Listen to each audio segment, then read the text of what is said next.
The office floor was silent, painfully silent. Everyone froze as Mr. Ryan Callahan, the CEO of Brightpath Media, slammed his fist on the conference table so hard that the coffee mugs trembled.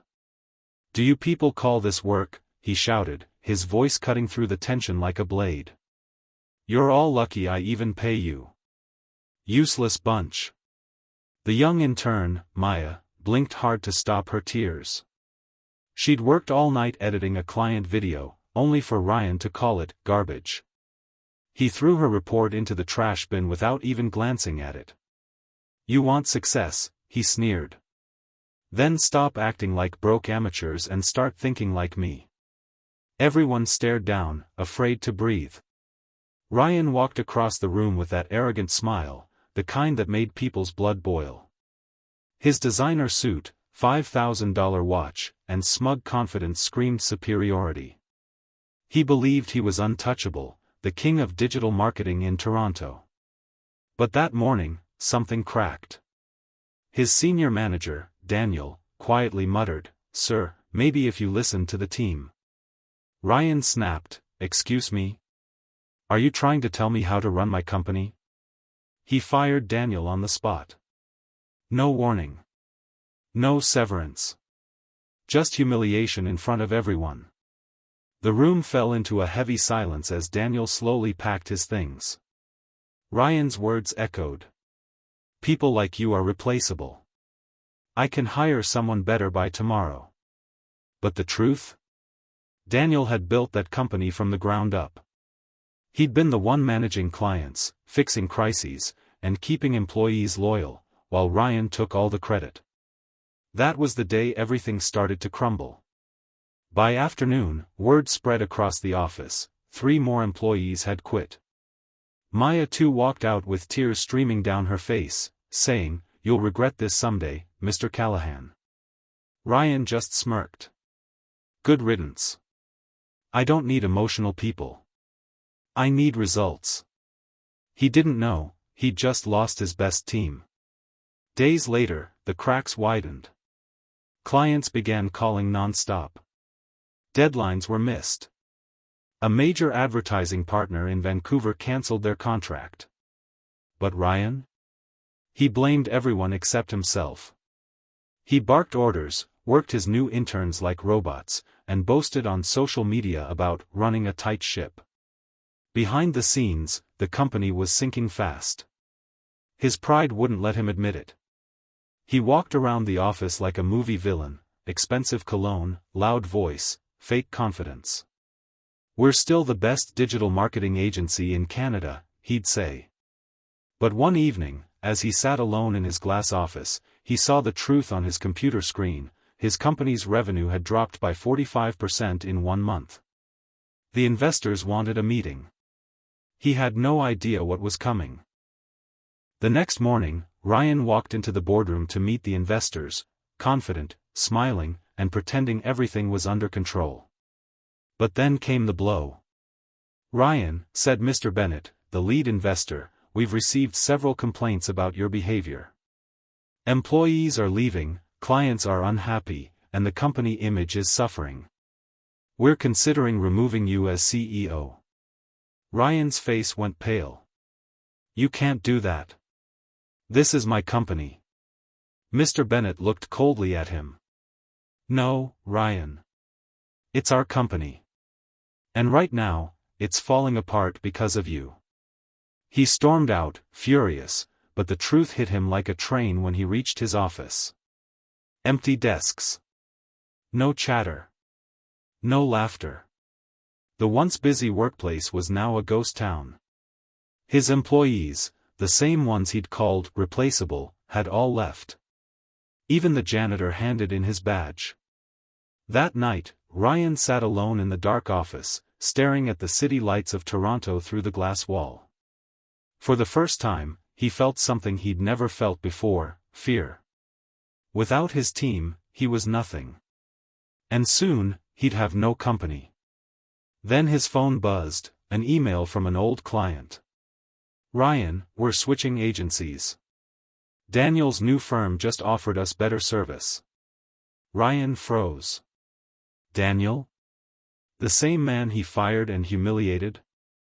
The man he once called replaceable had built a rival company, and was taking all of Ryan's clients.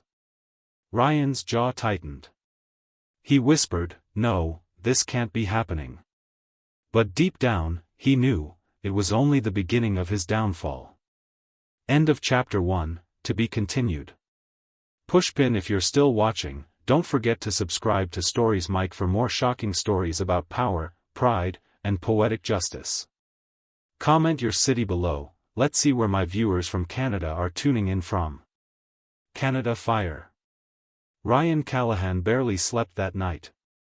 His office, once buzzing with energy and ambition, now sat in eerie silence.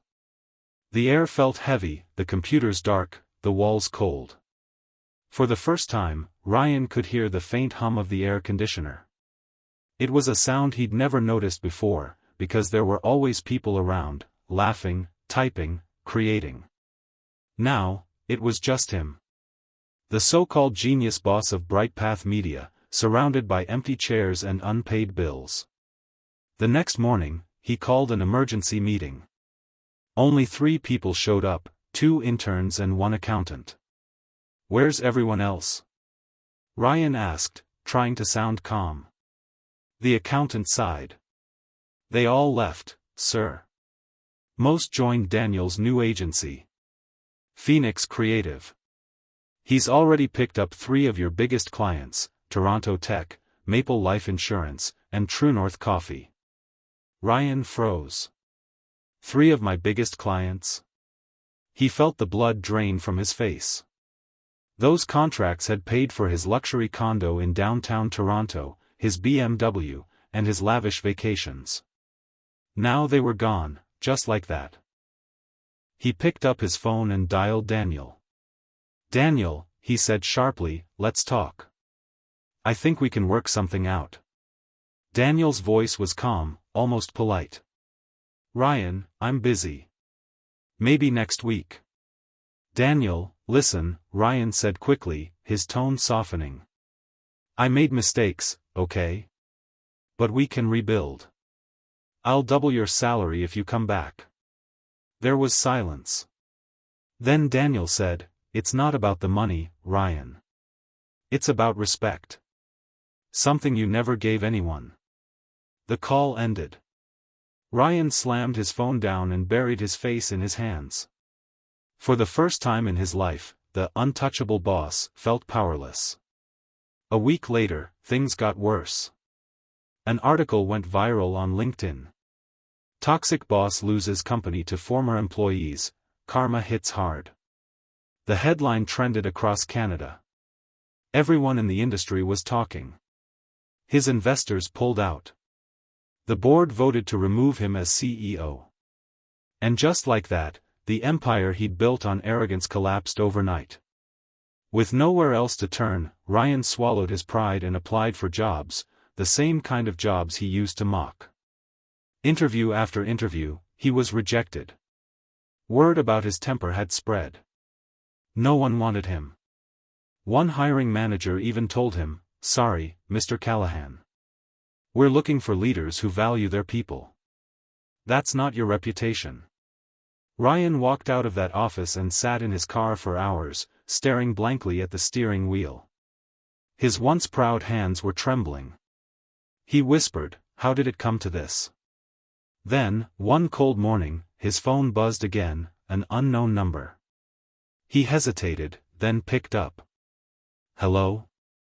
Mr. Callahan?" a woman's voice said. "This is Maya." Ryan's heart skipped. "The intern. I heard what happened," she continued softly. "Daniel's company is expanding fast. They're hiring. Maybe you should talk to him." Ryan swallowed hard. "You think he'd take me back?" "I don't know," she said. "But you taught me something, even if you didn't mean to, that power means nothing if people don't stand with you." Her words stung, but they were true. Later that evening, Ryan stood outside Phoenix Creative, Daniel's new office. The place buzzed with energy, the same warmth Brightpath used to have. He could see through the glass: laughter, teamwork, life. He took a deep breath and stepped inside. Daniel turned, surprised. "Ryan?" Ryan nodded slowly. "Yeah. I came to say sorry. For everything." The room went quiet. Everyone stopped working. Ryan's voice cracked. "You were right, Daniel. I thought success was about money and power. But it's really about people. I lost everything because I couldn't see that." Daniel studied him for a moment. Then he said quietly, "Took you long enough to figure that out." Ryan gave a faint smile. "I know. I don't expect forgiveness. I just want to learn." Daniel sighed, then extended his hand. "All right, Ryan. But here, respect isn't optional. It's earned." Ryan shook his hand, a mix of relief and humility washing over him.